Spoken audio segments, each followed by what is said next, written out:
would very much like to introduce my co-friend of the EU chapter, Michael Alfar, who a lot of you know. Michael will be hosting Fireside Chat with JT, who I'm sure also everyone knows, one of the founders and directors of Framework Organization. And we're very lucky to have Gianluca, VFX Supervisor, and also co-chair of the Visual Effects Society. Thank you very much for taking your time to come over. We're very keen on merging our communities and doing some things together, which I think would be really exciting. And of course, we can't forget Cesar, the lovely Cesar from Brompton. So come on up. Like Sarah said, my name is JT Rooney. I'm part of Framework, and it's been fun to watch this from the very beginning get bigger and bigger. My other side of my life is I work with a company called Silent Partners Studio that does visuals and graphic design for live shows and concerts and tours and stuff like that. I also spent the last 4 years as the head of XR Studios, which was an adventure for sure to talk about. And yeah, happy to see everyone here. I also just happened to be in London this week, so nice to see everyone. Hello, everyone. I'm Gianluca Dentici. I'm Italian, as you can tell by my name. I'm a visual effects supervisor, and I'm also the Visual Effects Society co-chair for the London office, basically. And I'm also working on visual effects side of the work in terms of AI, generating AI. So that's a hot topic. So that's it. Hello, everyone. I am Cesar. For those of you who didn't know after the mentions.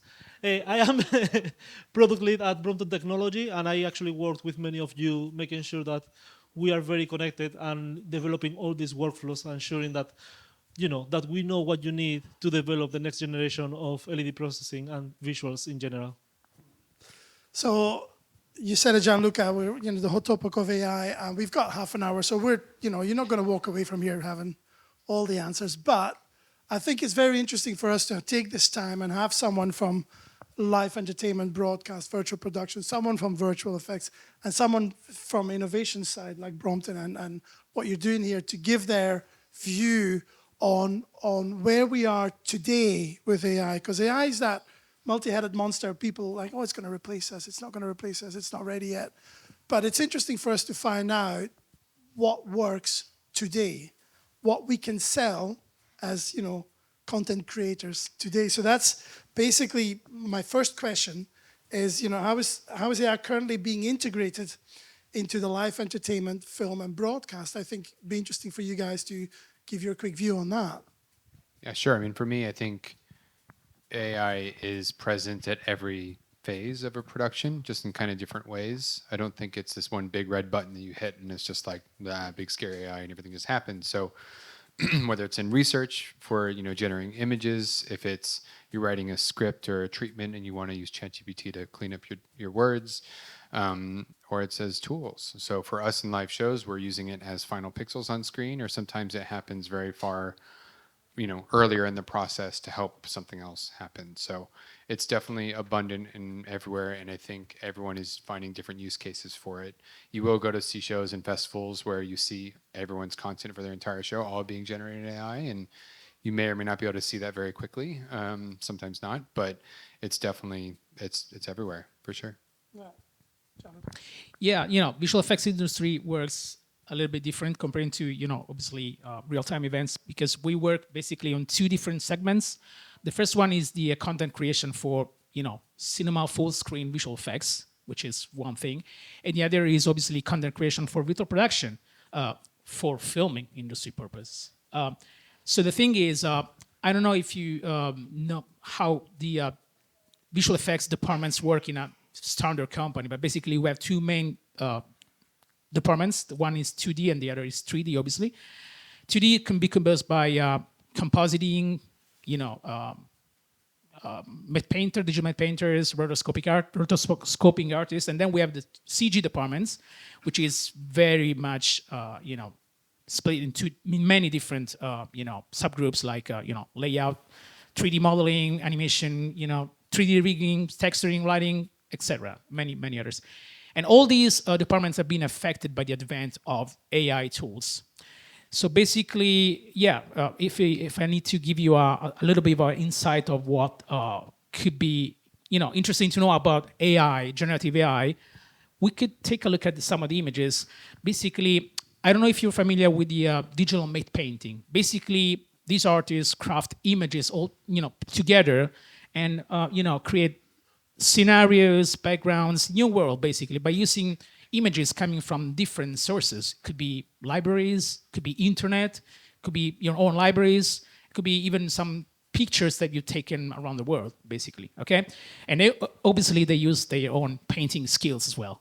So they can put all these images together.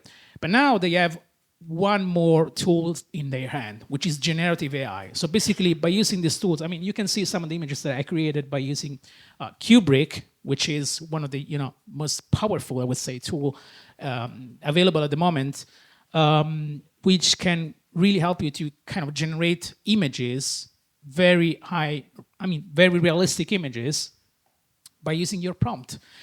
Obviously, the one you're seeing in this screen are completely AI generated, but you can even use portion of these images together with other elements that you crafting together with coming from different sources.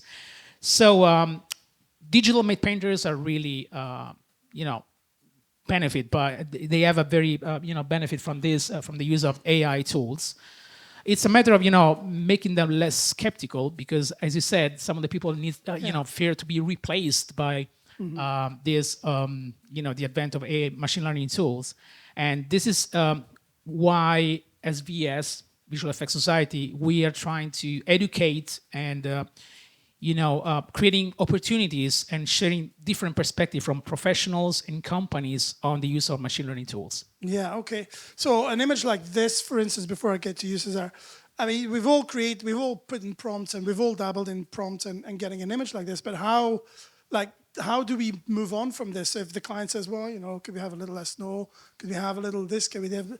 And also you said something about rotoscoping. Are you saying that AI-driven rotoscoping is of a level at this point in time that you could commercially use that?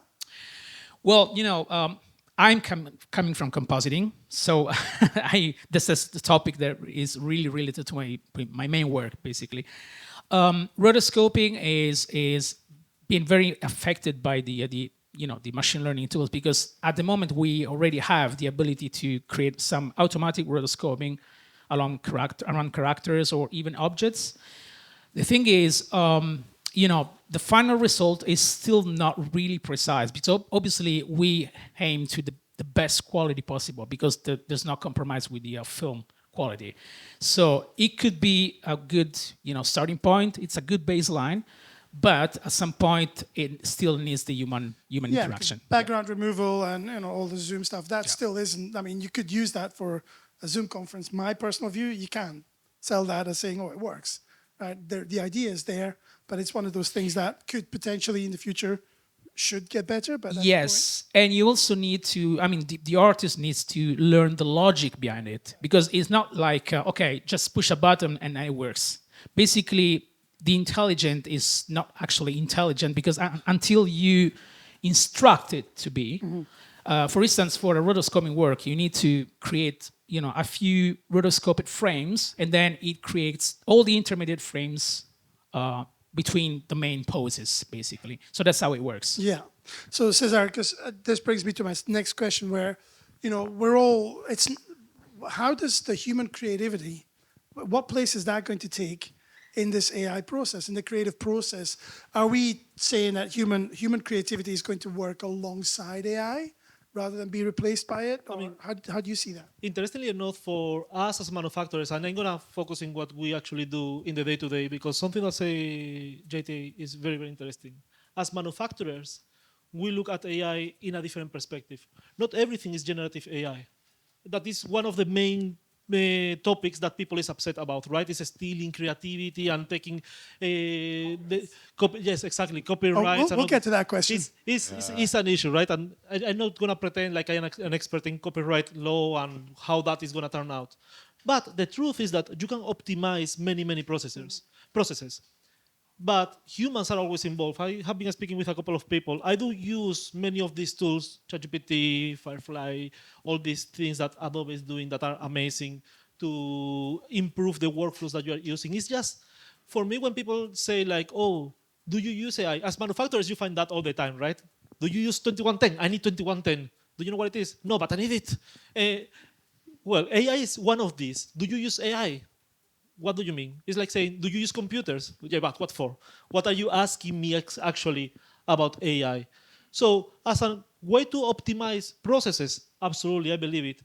I don't think that you can replace humans, though, because you have to check that. It's like trying to do something. It's like letting your computer do something, and just trusting that it's going to be perfect. Yeah. And any developer of software knows that the computer can help you with a couple of things, but you have to revise all these things because humans, we will have a very defined point of view that you cannot really prompt. Actually, prompting is a lot more difficult than just saying something, because all the things that you try to prompt when you are trying to express something, whether it is for generative AI or for anything else, actually is cued by many other things. For example, if I was writing an email to a client and I said AI, oh, can you tell this client that no, I'm not going to help them with that, right? They don't know which one is the client. How do I want to face that? How do I want to say it in a way that they will understand? Because the relationship is, there is so many life cues that AI doesn't understand that no, I don't think that it can replace the creative process of humans, because creativity is everywhere, right? Yeah. I don't think I can replace it. So we don't have to be worried just yet, right? No, I mean, someone was saying like, we are safe because if your clients wanted to use AI, they will have to give them very direct and clear instructions. It's never going to happen. But And that's the thing. Like someone the other day said, like it's decision making instead of prompting, and making decisions is hard. You know, that's always tricky, and always trying to find the right wording is hard. But it's also, do I want this to be blue or red? Like you still have to make that choice. But I don't know if this is the later question, but the whole job replacement thing is a really interesting conversation because there's layers to that. You know what I mean? Like this matte painting is an amazing tool in the hand of a matte painter, but someone might not have hired a matte painter and instead might have done this instead.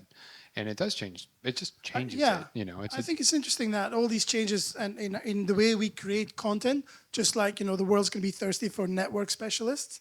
The world's going to be thirsty for, you know, people that can actually write good prompts, because I think that's going to be added value in the content creation process. From your perspective of a screens producer, JT, like what is the main, like if you would have to point one thing out that has massively impacted your workflow and your productivity using AI, what would that be? I mean, I think Cesar pointed out well, like there's a difference between generative AI and like optimization-based AI. Like, so if you're a 3D artist and you're making a texture that goes into a sphere, you need to make that sphere texture non-tiling. You don't want to see a big seam. And as a human, making that work is very annoying and painful. So when that just happens naturally with AI, I don't have a lot of 3D artists who are sad about that. They're like, great, no problem, never have to do that ever again, move on, you know? So something like that is really, really interesting. But other things where it gets to the more creative territory, like these matte paintings and other things like that, that starts to get a little bit foggy maybe as to like what it affects. I've got some of your stuff here, JT, so if there's anything specific. Oh, sure. I mean, this is interesting. This is a project, actually it's 2023, so it's about 10 years ago in AI time. So we worked with Google to do an opening talk at their I/O conference using their AI text-to-video tool at the time. And you can see in that bottom image, it's very kind of blurry and kind of painterly.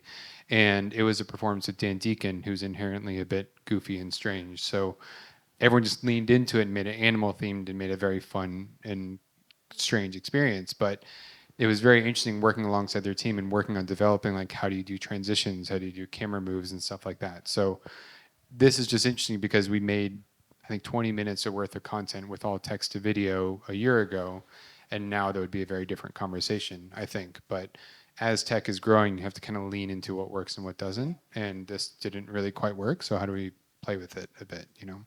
So my personal view on AI is that it's always like, it's never perfect.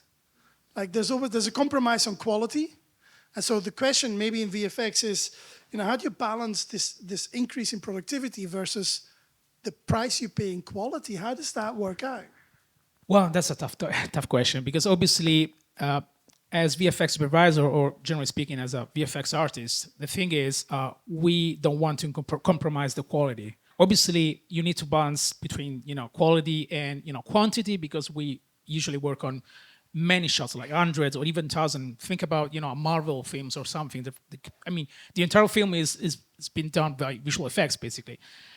So the thing is, AI, as I said before, it's a good baseline. You can use these tools to do some not only generative images, but even for simplifying a few processes, even for production. I spoke with some people in New Zealand. I cannot mention the film at the moment because it's going to be something crazy. But basically, they haven't undisclosed that news just yet. But it seems like they have been using tools even for planning the production needs on set and on post-production. So it's not only about visual effects. It's also about planning. So you can use AI for everything.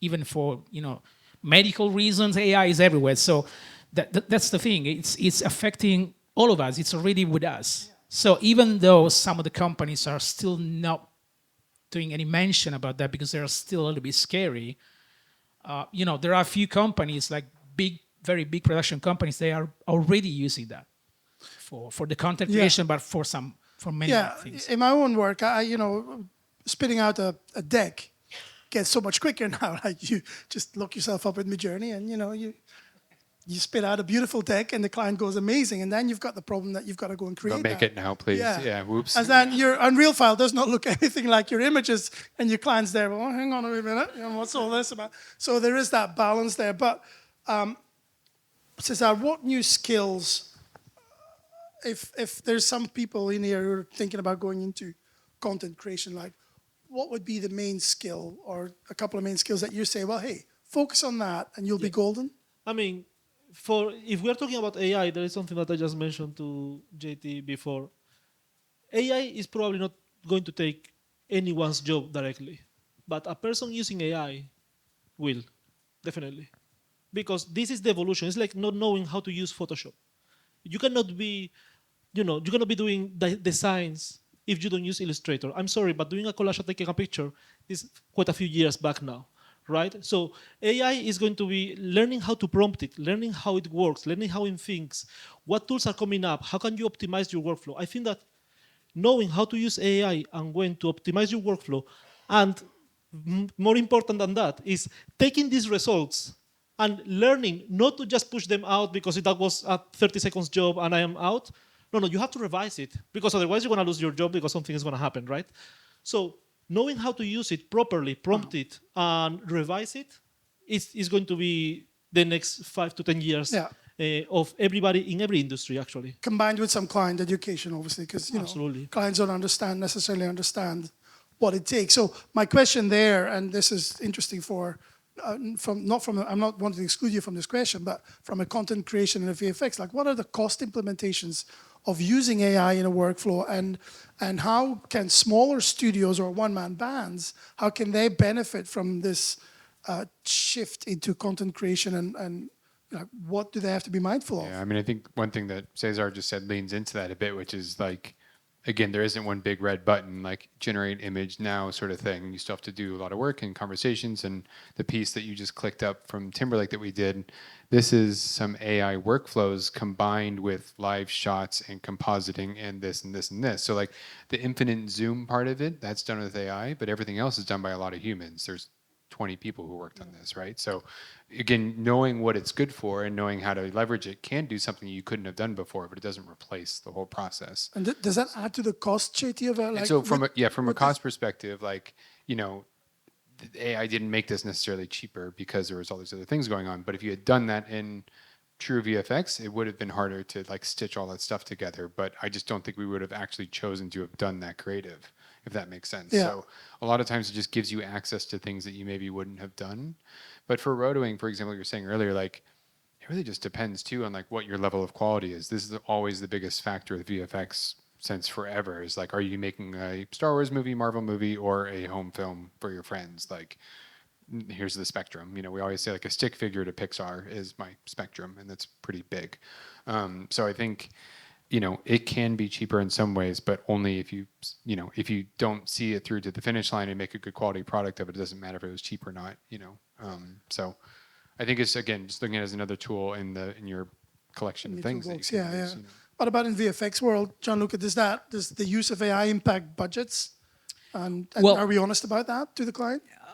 Well, the thing is, many visual effects company out there started considering the idea to grow up their data set because it's where the machine learning tool is based on. It's basically, when you generate an image, talking about generative AI, it's basically picking up images from a data set. And so if you invest on your own data set, you can, let's say you have Marvel and you have Disney, and you are a specific visual effects company that is working on specific shows, then they can give you a collection of images from all the Marvel universe, and you can fit into the data set. So you will be able to create something new, but starting from that kind of look.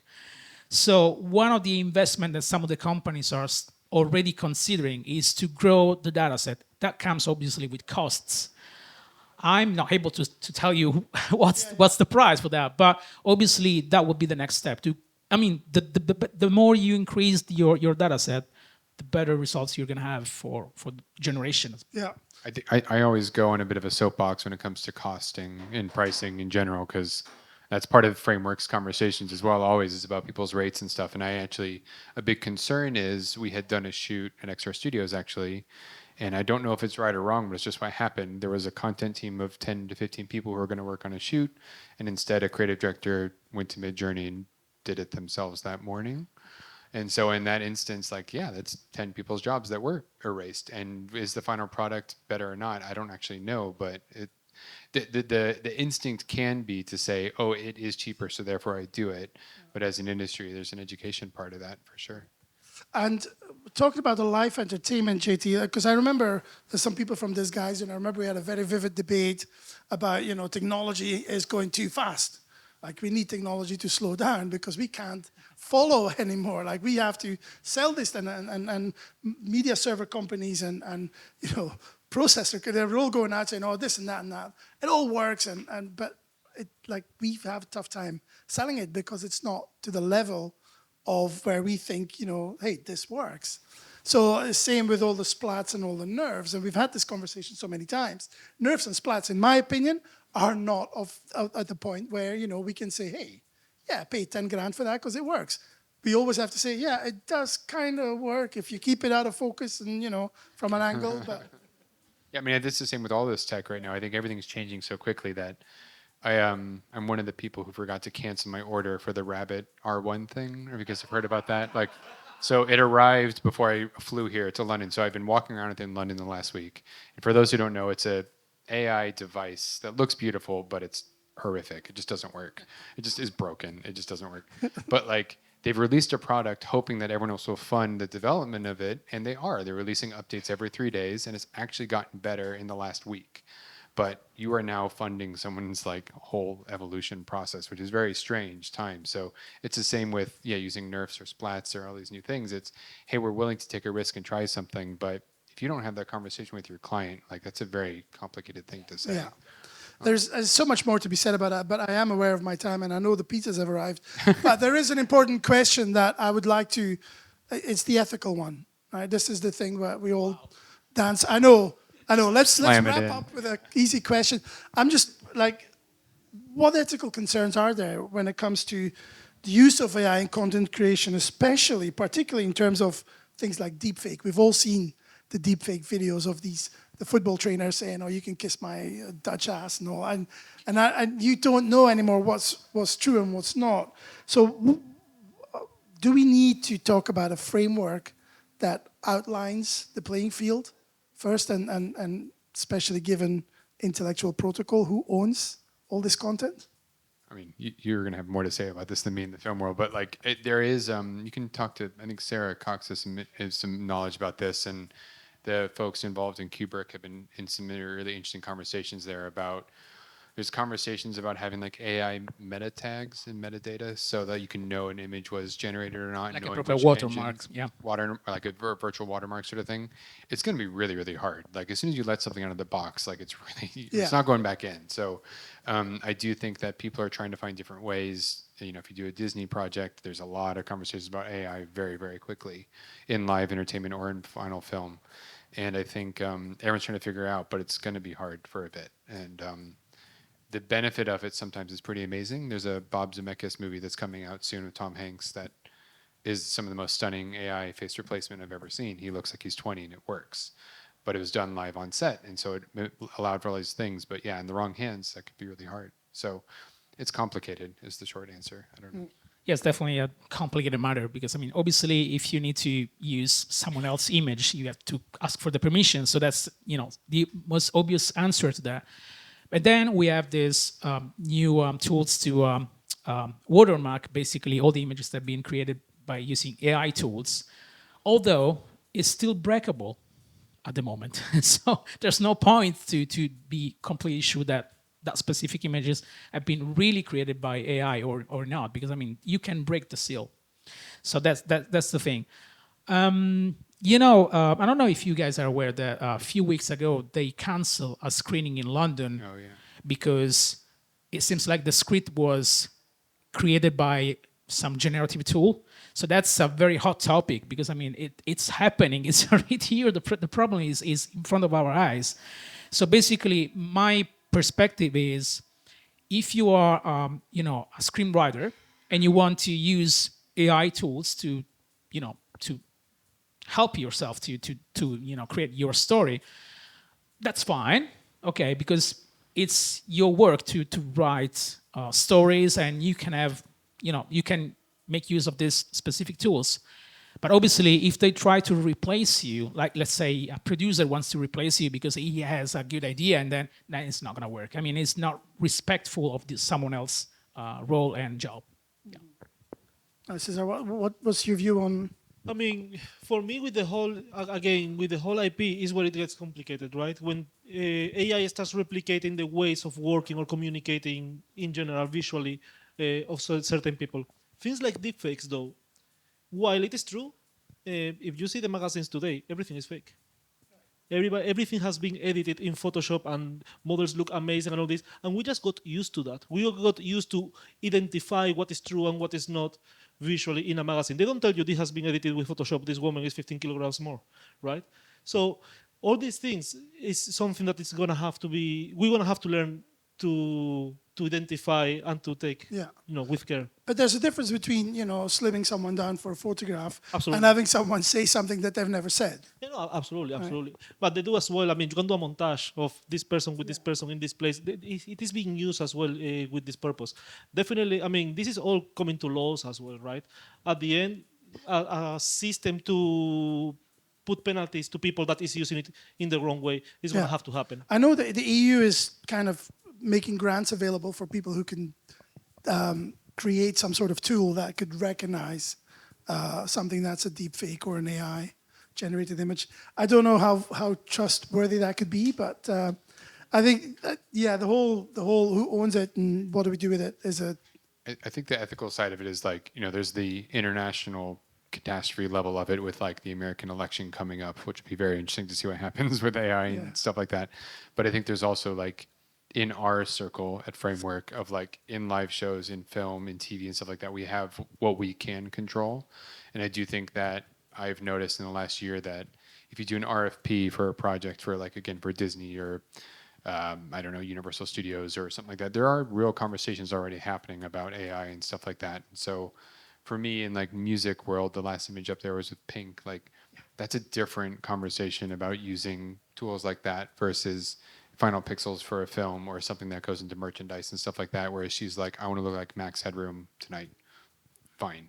Like it's a different thing. So, but I do think that all of this, if you really start digging into it, whose images are being used to generate the library, to generate the image, like it's not correct yet. It just isn't. So, but I do think that it is moving too fast to just, like you say, you can't just like ignore that it's happening because it is. So you have to kind of be a part of it somehow. I think final question, Sarah, right? So if you were to have to point one thing out that you're excited about that's coming in the next 12 months that you think is going to be something that you can sell and say to your client, that is working and it will work within 12 months, that's going to be operational, what would that be in your field?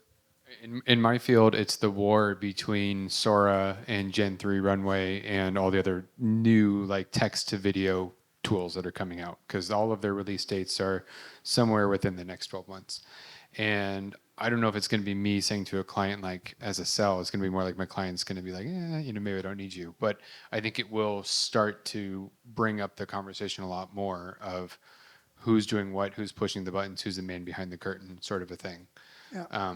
But I think it will really come to a head in the next year or so, for sure. That's amazing.